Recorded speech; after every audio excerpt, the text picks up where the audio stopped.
Bismillahirrahmanirrahim. Assalamualaikum warahmatullahi wabarakatuh. Tuan-tuan, kali ini kita masih sambung lagi pengajian yang sama, ya, dengan pengajian yang telah pun kita lalui pada dua video yang lepas, ya.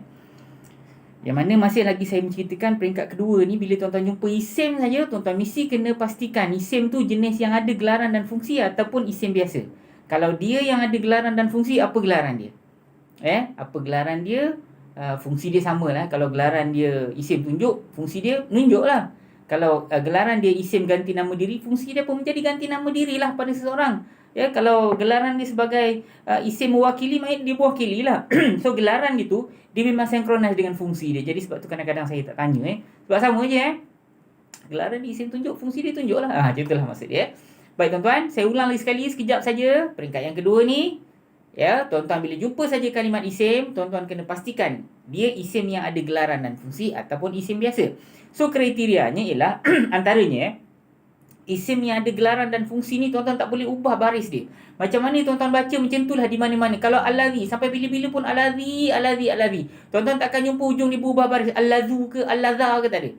Kalau tuan-tuan jumpa allazina sama juga. Takkan tukar allazinu, allazini tak ada. Allazina lah.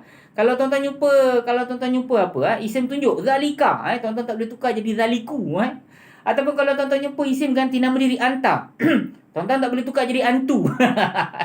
Yang mana ganti nama diri ataupun semua isim-isim yang ada gelaran dan fungsi ni tuan-tuan tidak boleh berubah baris. Tapi kalau isim biasa sebenarnya boleh ubah baris. Tapi kita bukan belajar hari ni, kita belajar pada pertemuan kita akan datang tuan-tuan.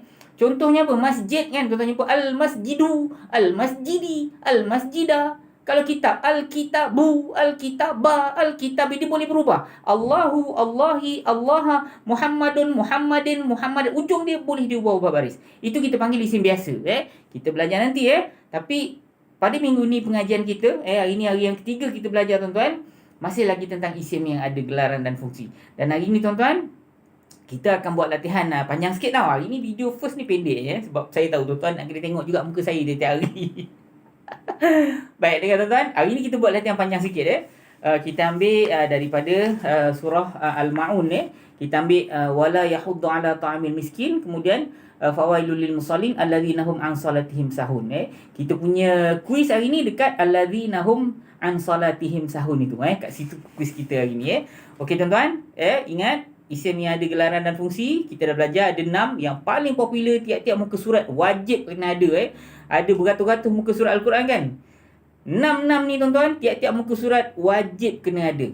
Kalau tak ada semua pun 5 kena ada, 4 kena ada. Memang tuan-tuan tak jumpalah muka surat yang tak ada benda-benda ni. So isim yang saya telah jelaskan pada tuan-tuan ialah yang pertama ialah isim ganti nama, isim dhamir Yang kedua ialah isim mausul isim mewakili. Yang ketiga ialah isim tunjuk ataupun isim isyarah. Yang keempat ialah isim tanya ataupun isim istifham. Tuan-tuan guna bahasa Arab, saya suka sangat. Mana yang jawab soalan saya, ustaz, ini isim mausul. Allahu akbar, sejuk hati saya tuan-tuan. Yang jawab dua-dua tu yang terbaik lah. Ustaz, ini ialah isim mewakili dalam kurungan isim mausul.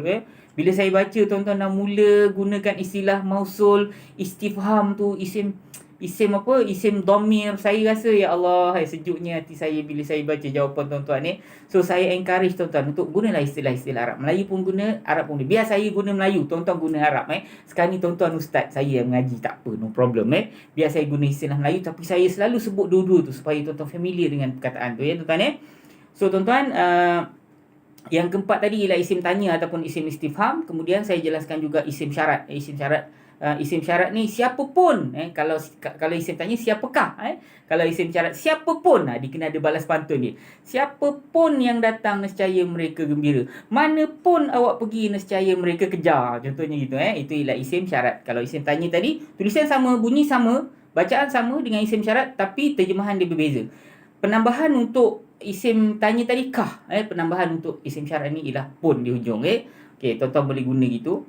Kemudian isim ruang, isim ruang ni isim zaraf. Sebut zaraf tuan-tuan, zaraf, isim zaraf.